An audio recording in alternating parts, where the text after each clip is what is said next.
Bienvenue dans Agora, votre émission de débat citoyenne et participative. Nous sommes à Corté, dans les locaux de la bibliothèque de l'Université de Corse. Au menu, aujourd'hui, Mafia Corse, entre réalité et fantasme. Avant de rejoindre mes invités, comme à l'accoutumée, je vais distribuer des téléphones portables. Ces mêmes téléphones qui vont vous permettre de filmer nos échanges. Votre regard nous intéresse, merci. Et évidemment, ces images seront utilisées au montage final de l'émission. Merci à tous les trois de m'avoir rejoint dans ces beaux locaux. Et avant même de débuter nos échanges autour de ce thème Mafia Corse entre fantasme et réalité, je vous propose une vidéo que nous avons tournée en amont de l'émission avec le journaliste Jean-Michel Verne. Il a récemment publié Juge en Corse, livre dans lequel 9 magistrats ayant été en poste sur l'île témoignent. Dans ce livre, il est notamment question des ambiguïtés de l'État dans la lutte contre le crime organisé. Je lui ai demandé à quelle ambiguïté il faisait exactement référence. Un des éléments marquants de Juge en Corse, c'est de faire la démonstration des ambiguïtés de l'État au fil des décennies. Et cette ambiguïté s'est particulièrement manifestée envers le crime organisé. Je dirais une partie du crime organisé insulaire, particulièrement la Brise de Mer, cette célèbre équipe qui peu à peu a étendu ses tentacules sur toute la Corse et qui est devenue une organisation incontournable. Or, l'État, très longtemps, ne s'est pas intéressé à la Brise de Mer. Il a laissé, comme on dit, la bride sur le cou. Et cela pour une raison essentielle, c'est qu'elle était l'État était polarisé sur la lutte contre le terrorisme. Et pour cela, il s'est même servi de cette organisation pour lutter contre le FLNC. Des propos très forts de Jean-Michel Verne. Hélène Constanti, vous êtes journaliste indépendante, vous êtes auteur de documentaires et de plusieurs livres, dont Corse, l'étreinte mafieuse, qui est paru en 2017. Est-ce que vous êtes sensiblement sur la même longueur d'onde que Jean-Michel Verne? Je vois que notamment dans ce livre, vous écrivez « Le recul de la violence nationaliste a rendu visible une autre forme de criminalité jusqu'alors silencieuse et cachée ». Oui, mais c'est bien l'objet de... J'ai écrit ce livre qui a été publié en 2017. Ce qui m'avait frappé, en fait, le déclencheur, c'était 2012. Vous vous souvenez, cette série d'assassinats à Ajaccio. 4 personnes proches d'Alain Orson y assassinées. 3 personnes plus une victime collatérale assassinée à l'automne 2012. Le dernier étant Jacques Nasser, le président de la Chambre de commerce de Corse du Sud. Et là, tout à coup, Manuel Valls arrive à Ajaccio avec Christiane Taubira, qui était à l'époque ministre de la Justice, et pour la toute première fois, prononce le mot « mafia » publiquement, en disant que ces crimes sont le signe qu'une mafia est à l'œuvre en Corse et qu'elle a infiltré différents domaines de l'économie et qu'elle a tissé des liens profonds avec la Corse. Très bien. Fabrice Laurent, pour votre part, vous êtes journaliste à Corse Matin, responsable du pôle Faits divers Justice. Est-ce que vous avez effectivement la sensation que la lutte contre la criminalité organisée est montée d'un cran, alors notamment à la suite, il y a 2012 bien sûr, mais à la suite de l'annonce en 2014 par le FLNC de l'enclenchement d'un processus de démilitarisation? C'est sûr qu'il y a eu en effet différentes étapes. Bon, Hélène l'a souligné. Le dépôt des armes du FLNC aussi a permis à l'État, je dirais, et comme le disait Jean-Michel Verne, de se concentrer sur un autre phénomène. Et donc de s'intéresser plus particulièrement au crime organisé, qui avait donné lieu, donc Christiane Taubira avait créé une circulaire pénale spécifique pour la Corse, avec le développement de moyens spécifiques, y compris des services d'enquête, une brigade qui se trouve à Paris, des services renforcés. Mais je dirais quand même que tout ça, ça pose quand même la question des moyens. C'est-à-dire que quand l'État ne se préoccupait que du terrorisme, c'est-à-dire qu'il avait du mal à se disperser. Il a fait des choix. Forcément. On reviendra notamment sur la partie moyen, mais enfin là, Jean-Michel Verne établit un lien en termes d'ambiguïté entre l'État et une bande criminelle. C'est quand même pas neutre. Bon, ce n'est pas nouveau, soit dit en passant. C'est les magistrats, dont un qui est cité dans le livre, dénonçaient déjà ces faits à l'époque. Cette ambiguïté n'est pas nouvelle.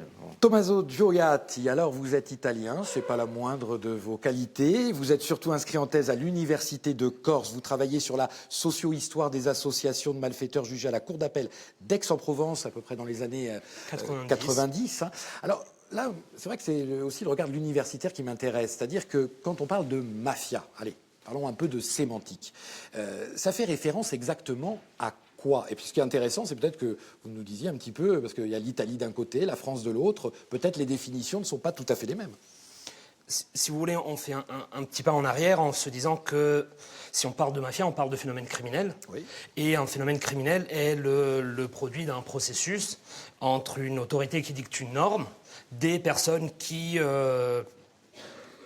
s'organisent d'une façon ou d'une autre pour s'écarter ou pour enfreindre cette norme. Et donc cette même autorité ou une autre qui est préposée, qui détecte cette infraction et la sanctionne. Donc c'est déjà un processus dynamique. Dans ce processus dynamique, il faut, pour détecter ce processus en France, déjà que la France propose une définition de ce que, selon l'État, selon le code pénal français, serait une mafia. Ce qui n'existe pas. Il existe la définition, le cas aggravant de bande organisée, qui est d'ailleurs mobilisée surtout dans les questions de meurtre ou de trafic de stupéfiants. Mais ce n'est pas la même chose, parce que ça repose sur l'organisation interne, et notamment sur le phénomène hiérarchique et la durée dans le temps. Alors que le délit d'association mafieuse, dans le code pénal italien, c'est une loi de 1982, prévoit que l'association de malfaiteurs est mafieuse, donc en tant que cas aggravant, quand par la force du lien associatif entre ses membres, l'on arrive à obtenir de l'intimidation et donc de l'omerta et de l'assujettissement dans un contexte social donné. Très bien, c'est très clair. Et qui fait faire des bénéfices indus. Alors, c'est ça qui est aussi important. Dites-moi si je me trompe, la mafia, comme on l'entend habituellement, elle mêle le banditisme, la vie économique, la politique. Hein. Actuellement, aucune affaire judiciaire n'établit clairement pour l'heure ce type d'association en Corse, où j'ai loupé un épisode. Non, enfin, en ce qui concerne la mafia, non. Mais vous avez une juridiction à Marseille spécialisée dans le crime organisé qui traite des affaires qui sont liées à des groupes criminels établis, que ce soit dans le nord, dans le sud. Je dirais, puisque ça a quand même beaucoup évolué en Corse. Et à la différence de certaines régions d'Italie, il y a une criminalité qui est très forte, des bandes qui sont puissantes, qui font régner la peur, mais qui sont quand même multiples. Je dirais en Sicile, par exemple, c'est bien caractérisé avec une organisation pyramidale qui va régner, je dirais, sur un peu tout un territoire. Ici, c'est très diversifié, quoi. Donc, est-ce qu'on peut vraiment parler de mafia, ou alors il faudrait parler de mafia au pluriel, quoi, et des groupes qui ne sont pas forcément associés et qui vont entre eux. Non, c'est juste. Alors oui, bien sûr. Ça fait quand même longtemps qu'on se pose cette question de est-ce qu'il y en a une. J'avais retrouvé il y a quelque temps un passage d'un ministre de l'Intérieur qui, bien avant Manuel Valls, avait déjà tenu des propos assez proches, qui était Michel Poniatowski. Ah oui. Et ce n'est pas anodin, peut-être. Il commence à y avoir une question de génétique, d'ailleurs, même. Mais sauf que, excusez-moi, je vous coupe, mais ce sont les politiques qui l'utilisent. Les magistrats, qui sont les premiers sur le terrain, ne l'utilisent pas. Vous prenez le rapport du procureur général Legras, qui était en poste, je dirais, dans les années 2000, des années de plomb, hein, puisque c'était l'après-assassinat du préfet Erignac. Lui n'utilisait pas ce terme. Alors pourquoi il ne l'utilisait pas? Peut-être aussi parce que la seule, je dirais, référence à la mafia qui pouvait exister à l'époque, quand on parle de mafia extérieure, c'était sur l'île de Cavallo, où il y il y avait des soupçons d'investissement. Mais c'était dans le cas échéant, tout à fait, et des soupçons d'investissement, de blanchiment d'argent douteux, mais pas d'intervention directe de la mafia en Corse. Alors, je voulais aussi vous interroger sur un autre aspect de la question, parce que souvent, quand on utilise ce terme, cet adjectif de mafieux que vous utilisiez, Fabrice Laurent, ça renvoie aussi au rapport au sein de la société. Notamment, souvent est mis en avant la notion de porosité, d'extrême proximité qu'il y a au sein de la population en Corse et qui permettrait peut-être à des associations de type mafieuse de prospérer. J'aimerais bien avoir votre avis sur la question. Peut-être vous, Hélène. Moi, ce qui me frappe, quels que soient les termes qu'on utilise, c'est les témoignages des magistrats qui se sont succédés en Corse, qu'ils soient juges ou qu'ils soient procureurs. Déjà, quand même, on note qu'une large part d'entre eux a dû être protégée. en permanence, 2 gardes du corps en permanence pourvus, c'est quand même le signe qu'il y a quelque chose d'anormal. Et ils ont dû, pour ceux qui faisaient leur travail sérieusement, employer un luxe de précaution incroyable, justement pour éviter cette porosité, pour éviter que leurs investigations... Vous croyez que ce n'est pas le cas soit... dans d'autres tribunaux non, sur le c'est pas continent le cas ailleurs, que ça arrive à l'oreille des personnes visées, c'est-à-dire, voilà, on programme avec la police une perquisition, une interpellation, et puis le jour où on arrive, la personne s'est envolée. Donc cette porosité, bien sûr, elle est tout à fait flagrante et les témoignages de tous les magistrats qui ont été en poste en Corse le démontrent de façon assez spectaculaire. Alors vous savez que dans Agora, on aime bien avoir l'avis du public, hein, si tant est qu'il en est un. Alors peut-être que ce sujet inspire déjà des questions, des réactions au sein du public. N'hésitez pas, ou alors peut-être que l'omerta est en train déjà de souffler, je ne sais pas. Peut-être y a-t-il une question, messieurs? Non? Rien de particulier. Et vous, de votre côté? Eh ben voilà, l'omerta, ça y est, on a une démonstration. C'est compliqué, c'est compliqué. C'est vrai que c'est un thème sur lequel il est difficile de rebondir. Fabrice Laurent, je voulais savoir si... Mafia, pas mafia, c'est pas peu importe, mais c'est vrai qu'on ne va pas s'enfermer dans la question sémantique. Le problème existe, peu importe voilà, l'appellation. On a beaucoup insisté ces dernières années sur la réorganisation du milieu en Corse. Alors je ne vais pas vous demander de nous tracer une carte, ce serait sans doute trop compliqué. Mais aujourd'hui, est-ce qu'on a une idée un peu de la tectonique des plaques entre les groupes criminels qui sont à l'œuvre sur l'île ?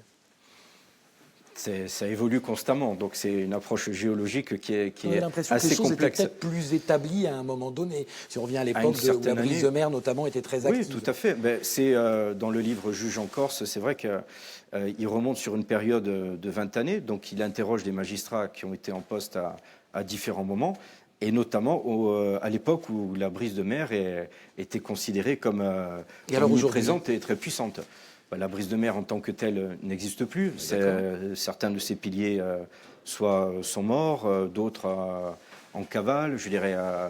Et c'est plus, la question, c'est est-ce qu'il y a un héritage de la Brise de Mer, comme Jacques Mariagne, il y a d'autres personnes qui sont actuellement, je dirais, qui font l'objet d'enquêtes. On peut le supposer. Hélène Constanti ? Moi, ce qui me frappe, c'est la présence des fils.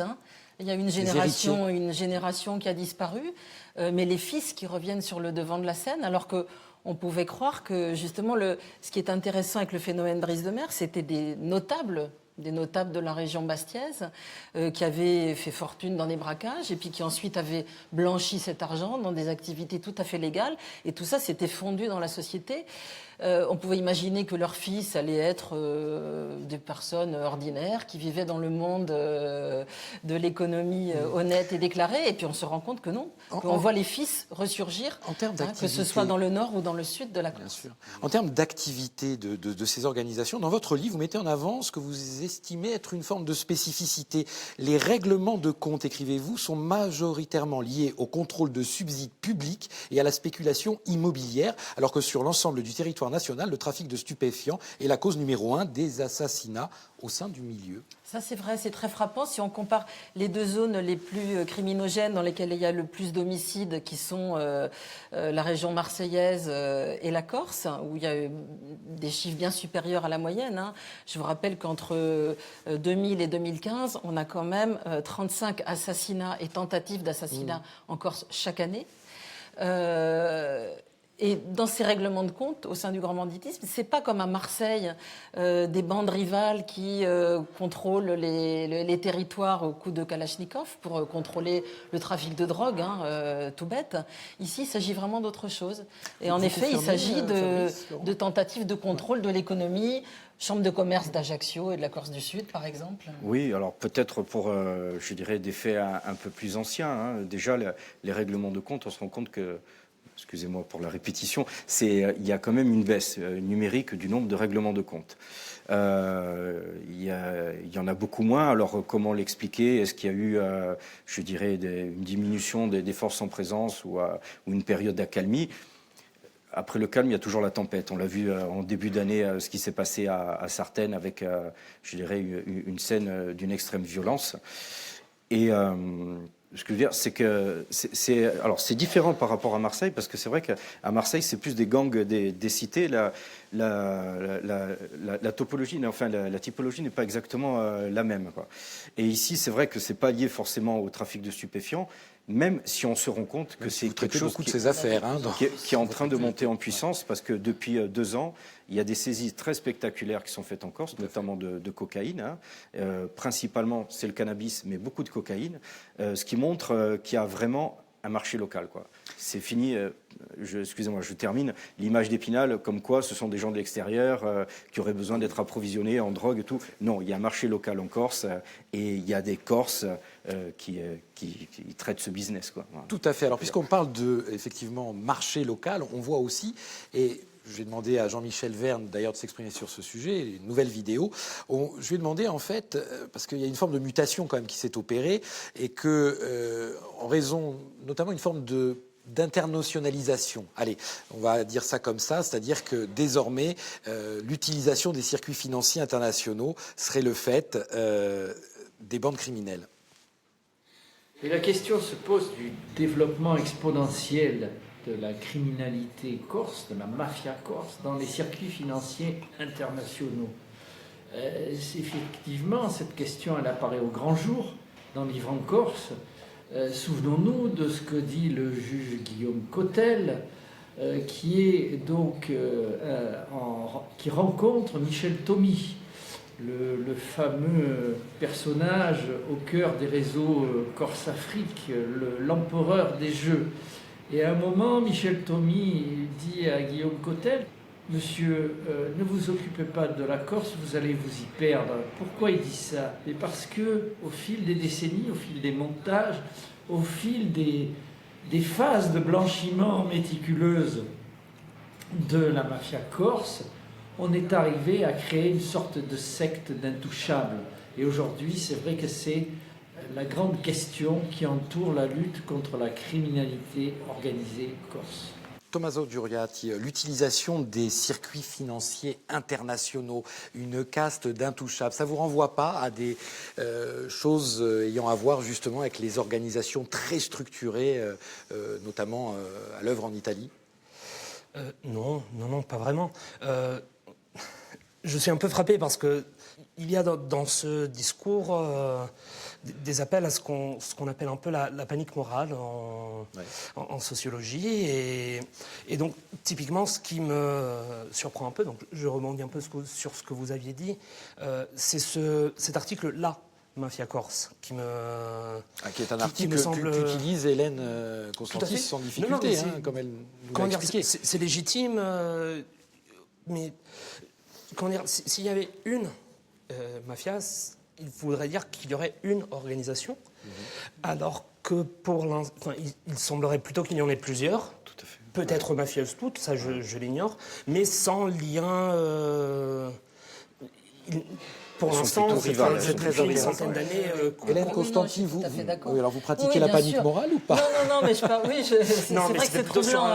Sur les non, mais je partage intouchables. bien sûr, je suis tout à fait d'accord. Hein. Là où la différence est flagrante avec l'Italie, c'est qu'on n'a pas une association, une structure pyramidale avec des serments d'allégeance, avec le capo des capes. Bien sûr, il ne s'agit pas de ça. Il s'agit de familles qui règnent sur des territoires. Et juste pour rebondir, en Italie non plus. Vous évoquiez la Sicile.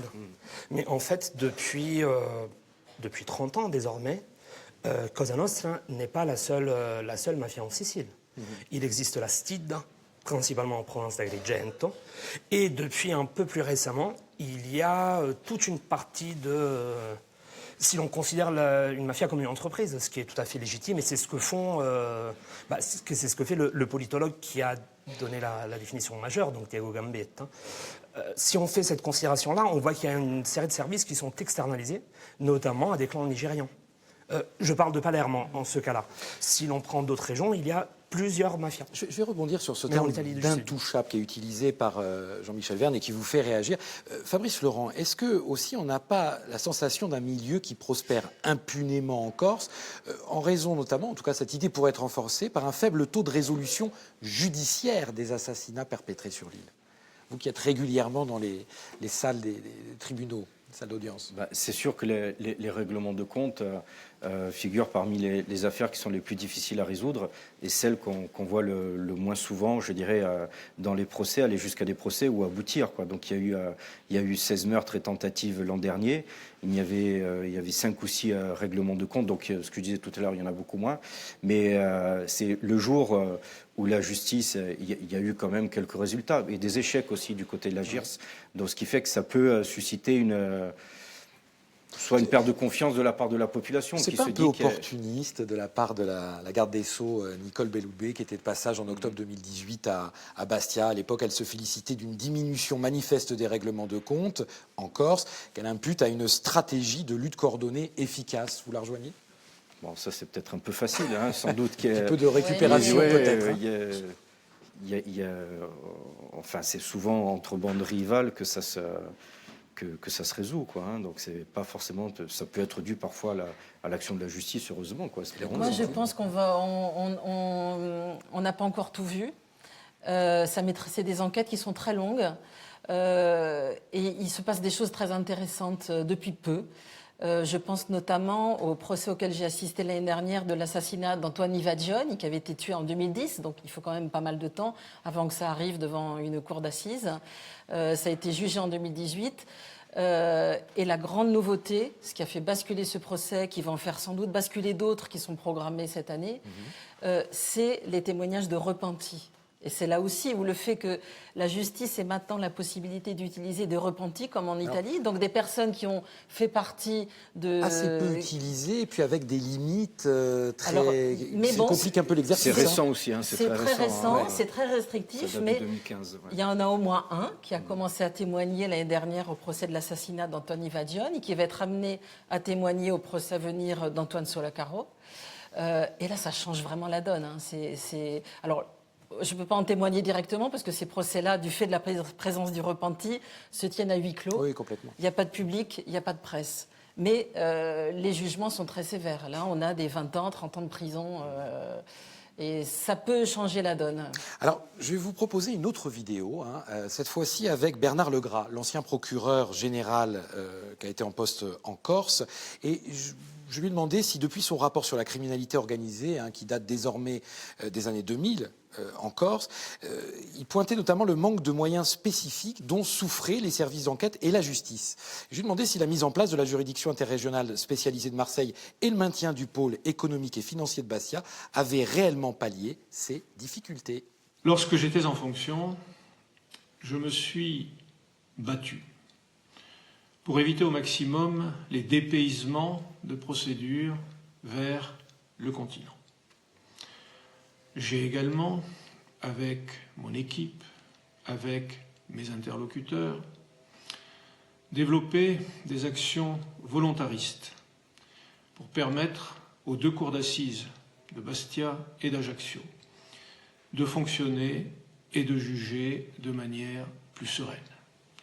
Et je dois dire que nous avons obtenu à ce niveau des résultats assez éloquents. Juger de façon sereine en Corse. Alors, évidemment, je vais me faire un malin plaisir à montrer la une de Corse Matin d'il y a quelques semaines. Comme vous le voyez, eh bien, pression sur un juré, procès en appel renvoyé dans la cour d'assises de Haute-Corse, renonce à juger l'affaire du fourgon blindé de Propriane. Je ne suis pas sûr que nous jugeons de façon vraiment plus sereine. Fabrice Laurent. Bah, écoutez, comme l'a dit le procureur général Legras, il y a quand même eu une amélioration. C'est vrai que cette affaire laisse craindre, est-ce que la Corse est de nouveau en proie à ces vieux démons ? Au moment où il a écrit son rapport et où il y a eu des mesures qui ont été prises, il y avait beaucoup de dépaysement en Corse, oui. Enfin, d'un niveau anormalement élevé par rapport au reste de la France, et aussi un nombre anormalement élevé d'acquittements. Donc, qu'il y ait des acquittements, c'est normal. Qui en est dans une proportion, je dirais, très élevée, ça peut soulever des questions. Et Hélène Constanti, j'évoquais notamment la GIRS, cette fameuse juridiction interrégionale spécialisée, souvent décriée en Corse. Bon, au-delà des points de vue, force est de reconnaître que ces résultats sur fond de la lutte contre le crime organisé ne sont pas particulièrement probants, non ? Mais c'est ce que je disais tout à l'heure. Il me semble que C'est une structure qui, je pense, est positive, puisqu'elle permet d'avoir déjà des équipes de magistrats. Ils sont 2, parfois 3 à mener une enquête. Et puis, ils vont pouvoir maintenant donc avoir ces fameux repentis qui vont quand même apporter beaucoup de choses. C'est vrai, sinon, ce sont des tueurs professionnels qui ne laissent pas de traces. Personne n'a rien vu, rien entendu. Donc, la tâche est difficile. Mais ces juridictions, on a tendance à les critiquer et à les dénigrer. Il y a quand même un progrès important de fait. Lorsqu'ils n'arrivent pas à conduire les auteurs présumés devant les assises, ils arrivent tout de même à les juger pour association de malfaiteurs et avec parfois des condamnations assez importantes. Donc je ne serais pas aussi négative sur le bilan, surtout quand on revient à ce que disait Fabrice tout à l'heure, au procès incroyable qui se terminait par des acquittements alors que les preuves étaient là, les témoins. Enfin, on a assisté dans les années 80 ou 90 à des vrais scandales judiciaires. Donc on revient de loin. Il y a une part quand même de fantasme à dire qu'en Corse, on ne peut rien faire. Il y a des affaires qui peuvent sortir, il y en a d'autres qui sortiront pas. Donc on peut rester optimiste, comme nous le suggère. En tout cas, il faut y croire, hein, mais ailleurs, c'est compliqué aussi. Tommaso Giureati, moi j'aimerais bien que vous évoquiez, parce qu'on en a parlé un petit peu en amont de l'émission, une affaire qui a vraiment fait beaucoup parler d'elle en Corse, défrayer la chronique, elle continue à le faire, plutôt en Italie qu'en Corse, c'est l'histoire du groupe Mafia Capitale. Pourquoi ce groupe m'intéresse? Parce qu'on est véritablement là dans des groupes d'influence qui peuvent faire penser un peu à ce qui est craint, notamment en Corse. Vous en dites un mot? Mafia Capitale, c'est un réseau de corruption. Le fonds de commerce de ce réseau est la corruption et l'accaparement de marchés publics, notamment dans le secteur social, notamment concernant l'accueil des migrants. Ce n'est pas le seul. Et c'est cependant un réseau qui fonctionne non seulement sur la corruption des décideurs publics qui octroient ces subventions, mais qui fonctionne aussi et surtout par la réputation d'un des 2 chefs, désormais condamnés en appel de ce réseau, qui a un parcours criminel chargé et qui, du coup, a une capacité d'intimidation.